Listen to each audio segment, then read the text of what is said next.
Le Centre des métiers de l'électricité de Bégerville s'est vu attribuer le statut de centre d'excellence, un label qui lui a été décerné par le conseil d'administration de l'Association des sociétés d'électricité d'Afrique ASEA lors de sa réunion à Luanda le 24 mai dernier. Cette nomination s'inscrit dans le cadre de l'initiative des réseaux africains d'excellence en électricité, un projet qui a pour objectif de mutualiser les ressources de formation de 52 membres de l'ASEA. Soutenu financièrement par la Banque africaine de développement et l'Agence française de développement, cette initiative devrait permettre de déboucher sur une intensification des échanges régionaux et une amélioration des performances du secteur de l'électricité en investissant dans la formation au niveau local. Le Centre des métiers de l'électricité devient ainsi le premier centre d'excellence d'Afrique subsaharienne francophone du réseau africain d'excellence en électricité.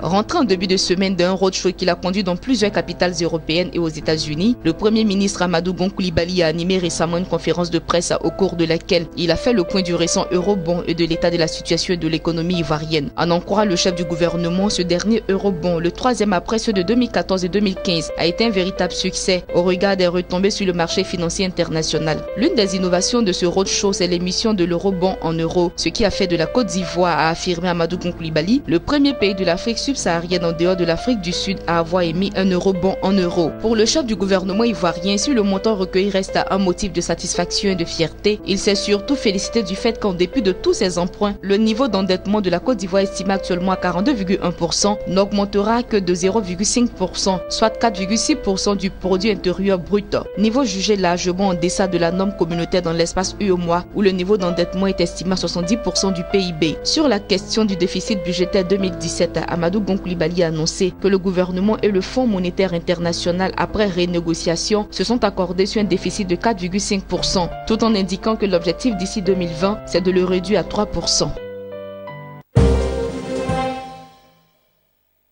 Lafarge Holcim Côte d'Ivoire a récemment lancé un projet d'accompagnement à l'hygiène et à la salubrité des ménages dans les quartiers Vridi Canal et Vridi 3 dans la ville d'Abidjan. Ce projet d'un montant global de 10,5 millions de francs CFA devrait aider à la gestion des ordures ménagères et à la promotion de l'hygiène dans deux quartiers dont la population totale est estimée à 50 millions d'habitants. Deux comités d'hygiène de salubrité formés pour cette tâche ont été officiellement installés à cet effet. Au-delà des aspects sanitaires, la mise en place des comités d'hygiène devrait permettre de créer une activité génératrice de revenus pour la trentaine de membres qui les composent.